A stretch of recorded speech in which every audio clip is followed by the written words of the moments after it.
صحیح بخاری حدیث نمبر 7۔ ہرقل شاہ روم نے قریش کے قافلے میں ایک آدمی بلانے کو بھیجا، اور اس وقت یہ لوگ تجارت کے لیے ملک شام گئے ہوئے تھے، اور یہ وہ زمانہ تھا جب رسول اللہ صلی اللہ علیہ وسلم نے قریش اور ابو سفیان سے ایک وقتی عہد کیا ہوا تھا۔ جب ابو سفیان اور دوسرے لوگ ہرقل کے پاس ایلیا پہنچے جہاں ہرقل نے دربار طلب کیا تھا، اس کے گرد روم کے بڑے بڑے لوگ، علماء، وزراء و امراء بیٹھے ہوئے تھے۔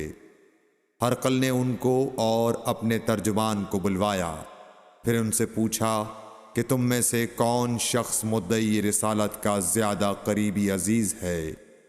ابو سفیان کہتے ہیں کہ میں بول اٹھا کہ میں اس کا سب سے زیادہ قریبی رشتہ دار ہوں۔ یہ سن کر ہرقل نے حکم دیا کہ اس ابو سفیان کو میرے قریب لا کر بٹھاؤ اور اس کے ساتھیوں کو اس کی پیٹھ کے پیچھے بٹھا دو۔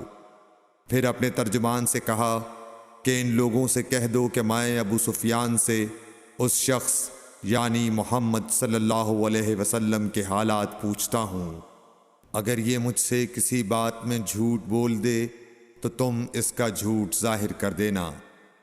ابو سفیان کا قول ہے کہ خدا کی قسم، اگر مجھے یہ غیرت نہ آتی کہ یہ لوگ مجھ کو جھٹلائیں گے تو میں آپ صلی اللہ علیہ وسلم کی نسبت ضرور غلط گوئی سے کام لیتا۔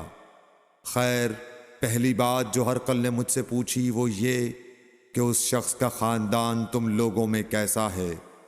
میں نے کہا وہ تو بڑے اونچے عالی نسب والے ہیں۔ کہنے لگا اس سے پہلے بھی کسی نے تم لوگوں میں ایسی بات کہی تھی؟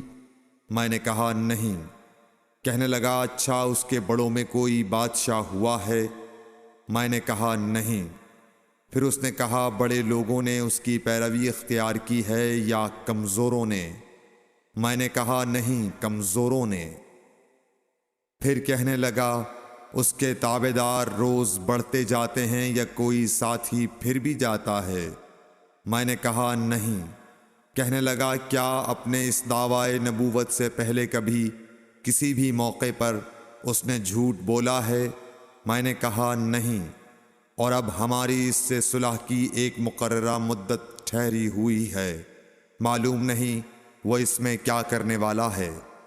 ابو سفیان کہتے ہیں میں اس بات کے سوا اور کوئی جھوٹ اس گفتگو میں شامل نہ کر سکا۔ ہرقل نے کہا کیا تمہاری اس سے کبھی لڑائی بھی ہوئی ہے؟ ہم نے کہا کہ ہاں۔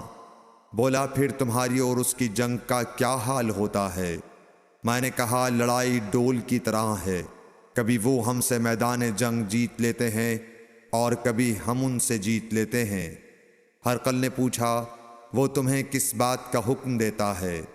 میں نے کہا وہ کہتا ہے کہ صرف ایک اللہ ہی کی عبادت کرو، اس کا کسی کو شریک نہ بناؤ، اور اپنے باپ دادا کی شرک کی باتیں چھوڑ دو، اور ہمیں نماز پڑھنے، سچ بولنے، پرہیزگاری اور صلہ رحمی کا حکم دیتا ہے۔ یہ سب سن کر پھر ہرقل نے اپنے ترجمان سے کہا کہ ابو سفیان سے کہہ دے کہ میں نے تم سے اس کا نسب پوچھا تو تم نے کہا کہ وہ ہم سے عالی نسب ہے، اور پیغمبر اپنی قوم میں عالی نسب ہی بھیجے جایا کرتے ہیں۔ میں نے تم سے پوچھا کہ دعوی نبوت کی یہ بات تمہارے اندر اس سے پہلے کسی اور نے بھی کہی تھی؟ تو تم نے جواب دیا کہ نہیں۔ تب میں نے اپنے دل میں کہا کہ اگر یہ بات اس سے پہلے کسی اور نے کہی ہوتی تو میں سمجھتا کہ اس شخص نے بھی اسی بات کی تقلید کی ہے جو پہلے کہی جا چکی ہے۔ میں نے تم سے پوچھا کہ اس کے بڑوں میں کوئی بادشاہ بھی گزرا ہے؟ تو تم نے کہا کہ نہیں۔ تو میں نے دل میں کہا کہ ان کے بزرگوں میں سے کوئی بادشاہ ہوا ہوگا تو کہہ دوں گا کہ وہ شخص اس بہانے اپنے آباء و اجداد کی بادشاہت اور ان کا ملک دوبارہ حاصل کرنا چاہتا ہے۔ اور میں نے تم سے پوچھا کہ اس بات کے کہنے یعنی پیغمبری کا دعویٰ کرنے سے پہلے تم نے کبھی اس کو دروغ گوئی کا الزام لگایا ہے؟ تم نے کہا کہ نہیں۔ تو میں نے سمجھ لیا کہ جو شخص آدمیوں کے ساتھ دروغ گوئی سے بچے وہ اللہ کے بارے میں کیسے جھوٹی بات کہہ سکتا ہے؟ اور میں نے تم سے پوچھا کہ بڑے لوگ اس کے پیرو ہوتے ہیں یا کمزور آدمی؟ تم نے کہا کمزوروں نے اس کی اتباع کی ہے۔ تو دراصل یہی لوگ پیغمبروں کے متبعین ہوتے ہیں۔ اور میں نے تم سے پوچھا کہ اس کے ساتھی بڑھ رہے ہیں یا کم ہو رہے ہیں؟ تم نے کہا کہ وہ بڑھ رہے ہیں، اور ایمان کی کیفیت یہی ہوتی ہے حتیٰ کہ وہ کامل ہو جاتا ہے۔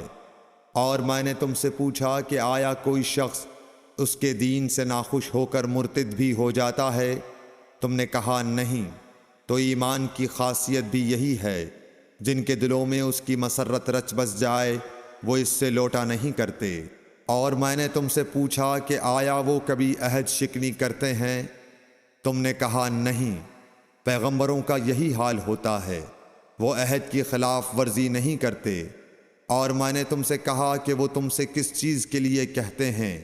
تم نے کہا کہ وہ ہمیں حکم دیتے ہیں کہ اللہ کی عبادت کرو، اس کے ساتھ کسی کو شریک نہ ٹھہراؤ، اور تمہیں بتوں کی پرستش سے روکتے ہیں، سچ بولنے اور پرہیزگاری کا حکم دیتے ہیں۔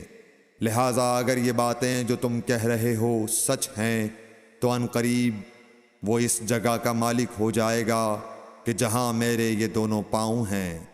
مجھے معلوم تھا کہ وہ پیغمبر آنے والا ہے، مگر مجھے یہ معلوم نہیں تھا کہ وہ تمہارے اندر ہوگا۔ اگر میں جانتا کہ اس تک پہنچ سکوں گا تو اس سے ملنے کے لیے ہر تکلیف گوارا کرتا۔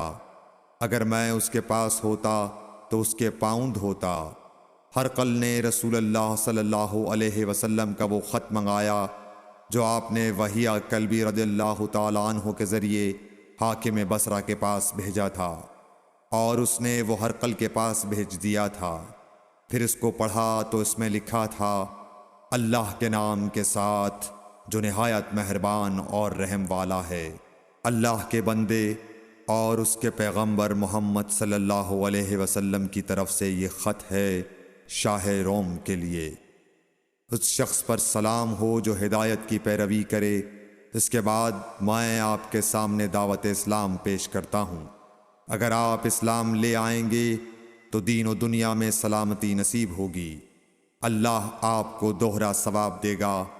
اور اگر آپ میری دعوت سے روگردانی کریں گے تو آپ کی رعایا کا گناہ بھی آپ ہی پر ہوگا۔ اور اے اہل کتاب، ایک ایسی بات پر آ جاؤ جو ہمارے اور تمہارے درمیان یکساں ہے، وہ یہ کہ ہم اللہ کے سوا کسی کی عبادت نہ کریں اور کسی کو اس کا شریک نہ ٹھہرائیں، اور نہ ہم میں سے کوئی کسی کو خدا کے سوا اپنا رب بنائے۔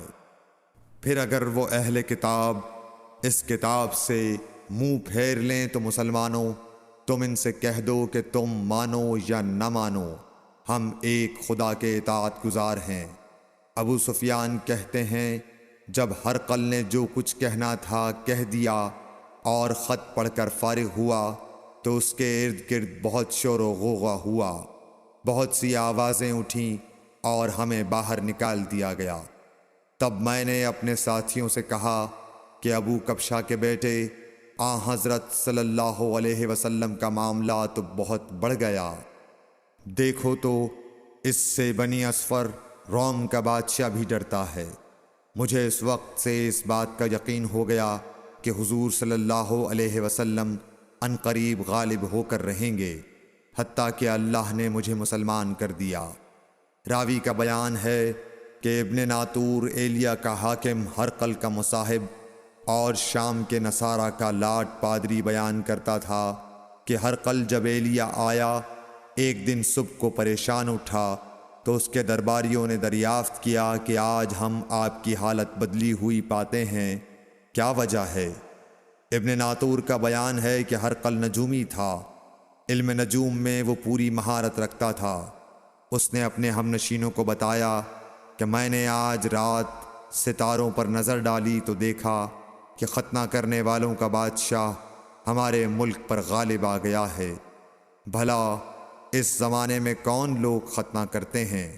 انہوں نے کہا کہ یہود کے سوا کوئی ختنہ نہیں کرتا، سو ان کی وجہ سے پریشان نہ ہوں۔ سلطنت کے تمام شہروں میں یہ حکم لکھ بھیجیے کہ وہاں جتنے یہودی ہوں سب قتل کر دیے جائیں۔ وہ لوگ انہی باتوں میں مشغول تھے کہ ہرقل کے پاس ایک آدمی لایا گیا جسے شاہ غسان نے بھیجا تھا۔ اس نے رسول اللہ صلی اللہ علیہ وسلم کے حالات بیان کیے۔ جب ہرقل نے سارے حالات سن لیے تو کہا کہ جا کر دیکھو وہ ختنہ کیے ہوئے ہے یا نہیں۔ انہوں نے اسے دیکھا تو بتلایا کہ وہ ختنہ کیا ہوا ہے۔ ہرقل نے جب اس شخص سے عرب کے بارے میں پوچھا تو اس نے بتلایا کہ وہ ختنہ کرتے ہیں۔ تب ہرقل نے کہا کہ یہی محمد صلی اللہ علیہ وسلم اس امت کے بادشاہ ہیں جو پیدا ہو چکے ہیں۔ پھر اس نے اپنے ایک دوست کو رومیہ خط لکھا اور وہ بھی علم نجوم میں ہرقل کی طرح ماہر تھا۔ پھر وہاں سے ہرقل حمص چلا گیا۔ ابھی حمص سے نکلا نہیں تھا کہ اس کے دوست کا خط اس کے جواب میں آ گیا۔ اس کی رائے بھی حضور صلی اللہ علیہ وسلم کے ظہور کے بارے میں ہرقل کے موافق تھی کہ محمد صلی اللہ علیہ وسلم واقعی پیغمبر ہیں۔ اس کے بعد ہرقل نے روم کے بڑے آدمیوں کو اپنے حمص کے محل میں طلب کیا اور اس کے حکم سے محل کے دروازے بند کر لیے گئے۔ پھر وہ اپنے خاص محل سے باہر آیا اور کہا، اے روم والو، کیا ہدایت اور کامیابی میں کچھ حصہ تمہارے لیے بھی ہے؟ اگر تم اپنی سلطنت کی بقا چاہتے ہو تو پھر اس نبی صلی اللہ علیہ وسلم کی بیعت کر لو اور مسلمان ہو جاؤ۔ یہ سننا تھا کہ پھر لوگ وحشی گدھوں کی طرح دروازوں کی طرف دوڑے، مگر انہیں بند پایا۔ آخر جب ہرقل نے اس بات سے ان کی یہ نفرت دیکھی اور ان کے ایمان لانے سے مایوس ہو گیا تو کہنے لگا کہ ان لوگوں کو میرے پاس لاؤ۔ جب وہ دوبارہ آئے تو اس نے کہا، میں نے جو بات کہی تھی اس سے تمہاری دینی پختگی کی آزمائش مقصود تھی، سو وہ میں نے دیکھ لی۔ تب یہ بات سن کر وہ سب کے سب اس کے سامنے سجدے میں گر پڑے اور اس سے خوش ہو گئے۔ بالآخر ہرقل کی آخری حالت یہ ہی رہی